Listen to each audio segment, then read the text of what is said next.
Super Rugby round 10, the dream team. I think loose forwards this week will probably the toughest to pick.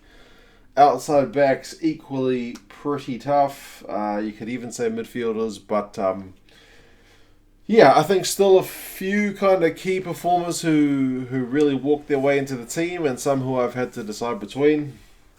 As always, you guys let me know your thoughts on who you would have had in your team when I'm done.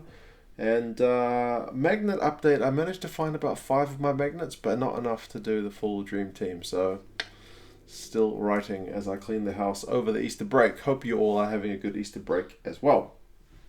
Start with some props. From the Lions, I'm going with Kalu Sadi. That guy is coming along really nicely for a young prop. Props generally you think don't kind of hit full maturity until they're into their late 20s, early 30s, but this guy is coming along very nicely. He scored a try in his game against the Chiefs, and it was pretty valuable. 7 runs, 13 meters, so 2 meters per run is a very good return for a prop as well. He also made 2 passes, made 6 out of 7 tackles, but I guess apart from the try and apart from the run meters, the key thing for him is his opposite number conceded 4 penalties. So scrum time was an absolute bonanza for him. He was just putting in a huge shift. And how far can this guy go? Springboks call, if he keeps that up, surely can't be all that far away. Other prop, 2 tight heads this week. I have gone with Tyrel Lomax from the Highlanders. Made my All Black Blues props look pretty silly in this one. He had a run for 12 meters. 1 run for 12 meters for a prop, and it included 2 defenders beaten and a clean break. So he didn't get much ball. Perhaps they should give him a bit more. Tackling defensively was 100%, 12 from 12. So for a prop to be making that many tackles is also a huge shift. And the Blues scrum was under the pump. They conceded a penalty try from a big scrum from the Highlanders, and Lomax was part of that. So credit to him there. Speaking of Highlanders front rowers, I have gone with Liam Coleman. I was going to go for Malcolm Marx, but I changed my mind. I went with Coleman at the end. 4 runs, 4 meters, 1 defender beaten. Nothing hugely there to write home about. 5 tackles made. Lineout was 100%, 8 from 8. But key for him is 3 turnovers, and those are numbers we kind of expect to see from Malcolm Marx, and some of those were pretty key turnovers as well. So Coleman really getting his head down in there at the breakdown and causing the Blues some problems. So a big shift from him. And I guess in terms of World Cup year, not a bad thing to be putting in performances like that as well. He's just signed on with the Highlanders to stay a bit longer too, so good, loyal guy. Next into the second row, and boy did this guy play well. Rory Arnold. I don't think he got man of the match. I think it was Jerome Brown, but he perhaps could have done because he had 9 runs for 14 meters, which again may not sound all that impressive, but locks generally go about 1 meter per run, so that was a pretty good return. He had 5 passes and an offload. Made 24 out of 26 tackles. Those are huge numbers, although the Brumbies were doing a lot of defending. Managed a turnover. Managed 8 line-out wins, so he was key for them there. Also scored a try from a charge down, and he had a try assist from one of those beautiful offloads. So the guy was absolutely phenomenal everywhere. Good to see him in good form. If he can carry that through to the Wallabies, that will be important for them.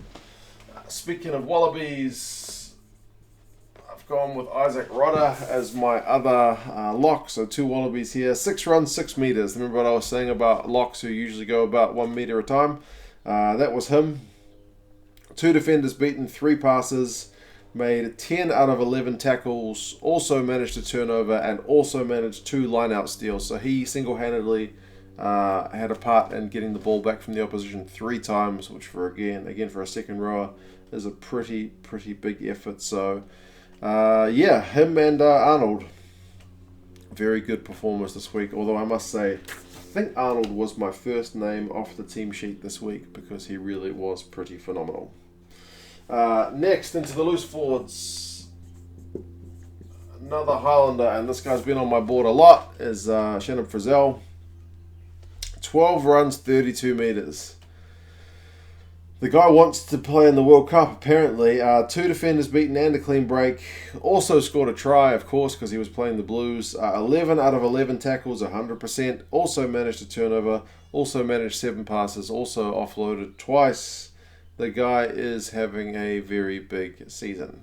And even though it was against the Blues, that was just kind of regular service from him in a Highlanders team that's not been doing all that well. He has still been one of their more outstanding players. Next, I've gone with Warren Whiteley from the Lions. I almost forgot about that kick because the Lucies were tough this week. I almost forgot about his kick, but then I remembered and I had to quickly put him back onto the team sheet. 8 runs, 27 metres is good from Warren. 3 passes, 8 out of 8 tackles. Also got a line-out win. 2 kicks, and one of them was a try assist for Aphiwa Dianti. It's good to have him back. The Lions genuinely look better when he is there. He is a natural leader. So, yeah, good effort from him. He seems like a really nice guy as well, so it's always fun to see him interviewed after the game. Lastly, I've gone with Pete Samu. I initially had Hooper down because heck, I made a ton of tackles, but I've gone with Pete Samu. 3 runs, 10 metres. Is solid stuff from him. 3 passes and an offload. Also scored a try. I believe that was the one set up by Rory Arnold. 8 out of 9 tackles and also 3 turnovers. So you can't kind of underestimate just how valuable those turnovers are. When the Brumbies are missing Pocock, you need people to stand up. And Samu certainly did a wee bit of that at the weekend. Scrum half. I have gone with TJ Perenara, and the Hurricanes didn't seem to be kind of at 100% at the weekend, but TJ was still putting in a top effort. He had 13 runs for 80 metres for a number 9. That is very, very good. 5 defenders beaten, 3 clean breaks, 67 passes, including 2 offloads, 3 kicks, 2 from 2 tackles, also managed the turnover. Also managed the try. Probably could have had more tries, but I think the guy's had 50 plus tries now. So, is he our number 1, number 9 in New Zealand? It's pretty darn good. Number 10, I have gone with Byrne Foley from the Waratahs and their big comeback win. He also had a whole bunch of run meters, 8 runs for 77 meters, and one of them was a kind of loose line-out ball that he went in and scored a try from. 3 defenders beaten and a clean break. The clean break would have been the try. 9 out of 13 tackles is kind of his main drawback. He did miss a few tackles there. But, I mean, he kicked 2 conversions, 3 penalties, scored a try. So the Waratahs scored 23 points. Foley scored 18. Pretty big effort from him to make that comeback, and it was pretty key for the Waratahs season. Next, from the Reds, midfield was tough as well, to be fair. Samu Manoa, 23 runs. 23 runs. That guy wanted the ball. 47 metres, 4 defenders beaten and a clean break. 10 passes, 4 offloads. And offloads seem to be a thing with the Reds now. They were missing a bit of that in their game last season. But 4 offloads, and it was kind of key to them scoring tries in the end. A try assist as part of that. 8 out of 11 tackles. It's not ideal for a midfielder, but Reivey is more of a ball-going forward guy than a defensive guy, but also managed the turnover. Overall, pretty good shift from him. And another Aussie. There's a few Aussies on the board today. I've gone with old 2 dads, Adam Ashley Cooper. He was back in pretty solid form, wasn't he? 7 runs, 57 metres. Remember, Reivey was 23 runs for 47, so in terms of a return, you're getting better value for your buck there. 7 runs, 57 metres, 3 defenders beaten and 4 clean breaks. How does a guy that old get 4 clean breaks? I'm not sure. I guess class is kind of permanent. 3 passes, 6 out of 6 tackles, managed a turnover, and also went in for a try. He's one of my favourites for a reason. Outside backs. This guy. is just on one hell of a try-scoring streak is Samisi Masarewa. 13 runs for 148 run meters. The guy is in just crazy form. 4 defenders beaten, 4 clean breaks, 4 passes. Unfortunately, only 3 tackles, but he made all 3 of them. And a turnover.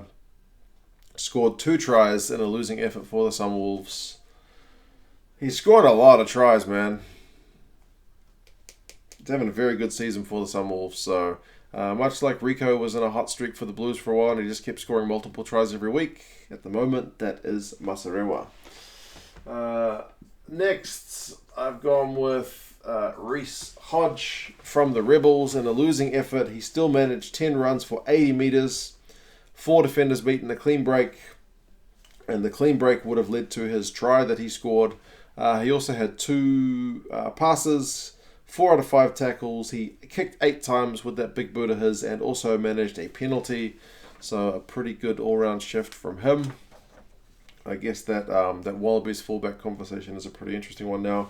And lastly, I've gone with Sean Wainui from the Chiefs. Not Matt Faddis, unfortunately, although he was very good as well. 7 runs, 85 meters, 5 defenders beaten, 3 clean breaks. And this is a team which was playing really bad for large periods of that game. 4 passes, managed the try, and 2 from 2 tackles. It could have been Faddis. It could have been multiple other players.